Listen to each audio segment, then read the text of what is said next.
ਨੂੰ ਬੇਨਤੀ ਕਰਾਂਗਾ ਕਿ ਆਪਾਂ ਪੰਡਾਲ ਦੇ ਵਿੱਚ ਪਹੁੰਚੀਏ, ਕਿਉਂਕਿ ਇਹਨਾਂ ਤੋਂ ਬਾਅਦ ਬਾਪੂ ਗੁਰਚਰਨ ਸਿੰਘ ਜੀ ਉਹਨਾਂ ਵੱਲੋਂ ਜਥੇਦਾਰ ਸ਼੍ਰੀ ਅਕਾਲ ਤਖਤ ਸਾਹਿਬ ਜਥੇਦਾਰ ਜਗਤਾਰ ਸਿੰਘ ਹਵਾਰਾ ਸਾਹਿਬ ਦਾ ਜਿਹੜਾ ਸੰਦੇਸ਼ ਆਇਆ ਹੋਇਆ ਉਹ ਪੜ੍ਹ ਕੇ ਉਹਨਾਂ ਵੱਲੋਂ ਸੁਣਾਇਆ ਜਾਣਾ।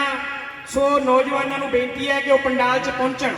ਵਾਹਿਗੁਰੂ ਜੀ ਕਾ ਖਾਲਸਾ, ਵਾਹਿਗੁਰੂ जी की फतेह।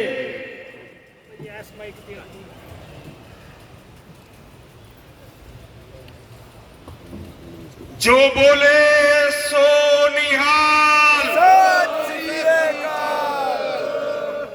देवादिदेव भगवान महादेव शिव और जगत जननी मां जगदम्बा के चरणों में नमन करते हुए मुझे कुछ समझ में नहीं आ रहा कि मैं आप लोगों के सामने क्या कहूं, लेकिन मैं आप लोगों से एक बात, हो सकता है मेरे मुंह से कोई गलत बात निकल जाए और आप अगर मुझे कोई दंड देना चाहें तो आप दंड भी दे सकते हैं, लेकिन मैं ये बताना चाहता हूं आपको कि आज इस हॉल में खड़ा होकर भाई तरुण जैन जी ने मुझे फोन किया कि मुझे यहां आना है जहां गुरु गोविंद सिंह जी महाराज के 2 साहिबजादों का बलिदान हुआ।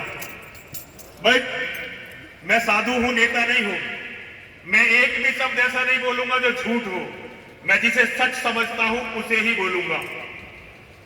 मैं जितना सम्मान सनातन धर्म के किसी भी महापुरुष का करता हूं, उससे हो सकता है थोड़ा बहुत ज्यादा ही सम्मान मैं गुरु गोविंद सिंह जी महाराज, उनके पिता गुरु तेग बहादुर सिंह जी महाराज, गुरु गोविंद सिंह जी महाराज के चारों साहिबजादे वीर बंदा बैरागी जी, बंदा सिंह बैरागी जी का, आपके संपूर्ण इतिहास का एक एक सिख जिसने मानवता की रक्षा के लिए, धर्म की रक्षा के लिए अपना खून बहाया, मैं उनका बहुत बहुत बहुत सम्मान करता हूं। और मैं ये मानता हूं कि आज यदि मानवता, धर्म और न्याय जीवित है तो इसमें जितना बड़ा बलिदान सिख कौम का है, इतना बड़ा बलिदान किसी कौम का नहीं है। ये मैं दिल से मानता हूं। मैं अभी आप सबकी बात सुन रहा था, जिन लोगों की सजा समाप्त हो गई है और वो जेल में है, ये बहुत बड़ा अन्याय है। ये अन्याय नहीं होना चाहिए और इसमें आपके हर संघर्ष में मैं आपके साथ हूं। सिखों के किसी भी ग्रंथ के साथ बेअदबी नहीं होनी चाहिए, क्योंकि गुरु ग्रंथ साहिब 10 सिख गुरुओं ने अपना रक्त बहाकर, और रक्त बहाया मानवता की रक्षा के लिए, अपना रक्त बहाकर जो पैगाम पूरी दुनिया को दिया, ये पैगाम मानवता की रक्षा का सबसे बड़ा दस्तावेज है। यदि कोई इसकी बेअदबी करता है तो वो जीवित रहने के लायक नहीं है, ये मेरा मानना है। अभी बात चली, जब मैं यहाँ आया तो जो मंच संचालन कर रहे हैं भैया जी, बात चल रही थी हिंदू राष्ट्र की। हिंदू राष्ट्र से बिल्कुल मत डरिए। दुनिया में सबसे कमजोर नेता, दुनिया में सबसे कायर नेता यदि कहीं हुए तो वो हिंदू कौम के हुए। हिंदू राष्ट्र नहीं, मैं आप सुनते आप सुनते भैया सुनो, आपको अगर कोई दंड देना मैं यही रहूंगा, लेकिन मेरी 5 मिनट बस बात सुन लीजिए। हिंदू राष्ट्र कभी नहीं बनना है, हिंदू राष्ट्र कभी बन नहीं सकता। इसका कारण समझ लीजिए, हिंदुओं के घरों में अब बच्चे ही नहीं हैं। अगले केवल 2029 के चुनाव में भारत का प्रधानमंत्री मुसलमान बनेगा और उसके बाद हिंदू तो अगले 20 साल में कौम ही खत्म होने वाली है। क्योंकि मैं बाबा हूं इसलिए आपको सच बता रहा हूं।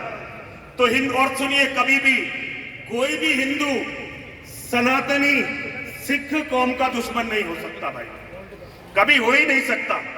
तो हमारा आपकी न्याय की लड़ाई को समर्थन है।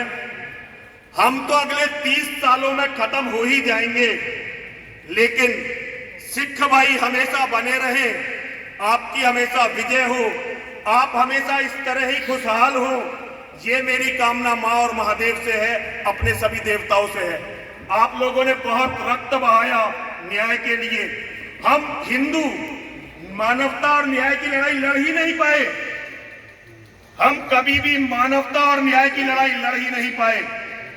बहुत कम लोग हुए हिंदुओं में। देखिए, विचारों में कुछ भी विरोध हो सकता है, लेकिन आपको यह मानना पड़ेगा कि पूरी सिख कौम यदि निकली है तो सनातनियों में से निकली है।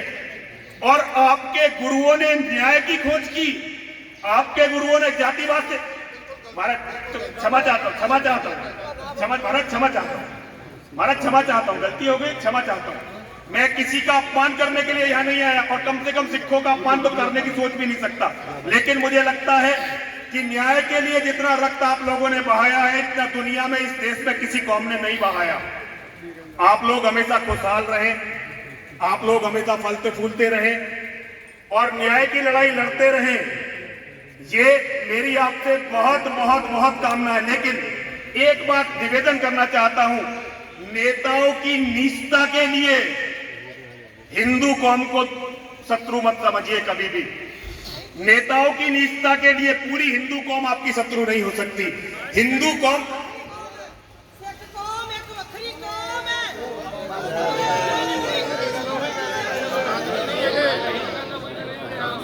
बोलो, जो बोले सो निहाल। सिर्फ एक बात और कहना चाहता हूं, बस एक बात और कहना चाहता हूं। मैं तरुण जैन जी का बहुत बहुत आभारी हूं और मैं आप लोगों के बीच में आना नहीं छोड़ूंगा। मैं आज पहली बार आया हूं और मैं कोशिश करूंगा कि हर गुरुद्वारे में जाकर एक एक करके अपनी बात कहूं, अपनी बात समझाने का प्रयास करूं। आपके हर दर्द का साथी हूं। यदि मेरी जरूरत पड़े आपको तो अपना खून देने के लिए, क्योंकि मैं ये समझता हूं कि ये हिंदू कौम पर सिख कौम का ऋण है। यदि मुझे मौका मिले तो मैं आपके लिए खून बहाना अपना सौभाग्य मानूंगा। बोले सो निहाल।